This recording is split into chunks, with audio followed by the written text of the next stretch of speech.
மகளிர் தின நல்வாழ்த்துக்கள்க்கா. தேங்க்யூ.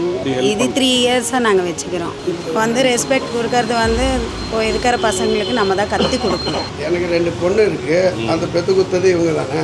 அதுவே பெரிய பெருமை தானே. 2 உயிரை கொண்டாந்து பூமிக்கு கொடுக்குறாங்கன்னா அது எவ்வளோ பெரிய பெருமை. நம்மளாம் அந்த ஜீவனை வளர்த்து கொண்டு வரதான் முடியும். ஆனால் அந்த உயிரை பூமிக்கு கொண்டு வர்றது உமன் தான். கொண்டு வர்றது பெரிய பெருமை தான். இல்லை அதுக்கடுத்து தான் வண்டியிலேருந்து இங்கே வந்திருக்கோம். அதுக்கடுத்தது இவங்களோட பங்களிப்பு இல்லாட்டி இவ்வளோ தூரம் வர முடியாது. காலைல 5 மணிக்கு எழுந்திருப்பாங்க. பசங்களை ஸ்கூலுக்கு ரெடி பண்ணுறதுக்கு சாப்பாடு அதெல்லாம் ரெடி பண்ணிவிட்டு 8 மணிக்கெல்லாம் ஸ்கூலுக்கு நான் கூப்பிட்டு போய் விட்டு வரதுக்குள்ளே இவங்க ரெடி ஆவாங்க. வந்தோடனே கடையை திறந்து வச்சுட்டு நான் கிளம்பிடுவேன் மார்க்கெட்டு. அப்புறம் இவங்க தான் அரேஞ்ச் பண்ணுவாங்க. நைட்டு அதே மாதிரி ஒரு 10-10:30 வரைக்கும் இவங்க உட்காந்துட்டு தான் இருப்பாங்க கடையில். உமன்னாலே பொதுவாகவே சூப்பர். அவ்வளோதான். மகளிர் தினம் நல்வாழ்த்துக்கள். எல்லா உமன்ஸுக்கும் என்னோட சல்யூட். மகளிர் தினம் நல்வாழ்த்துக்கள்.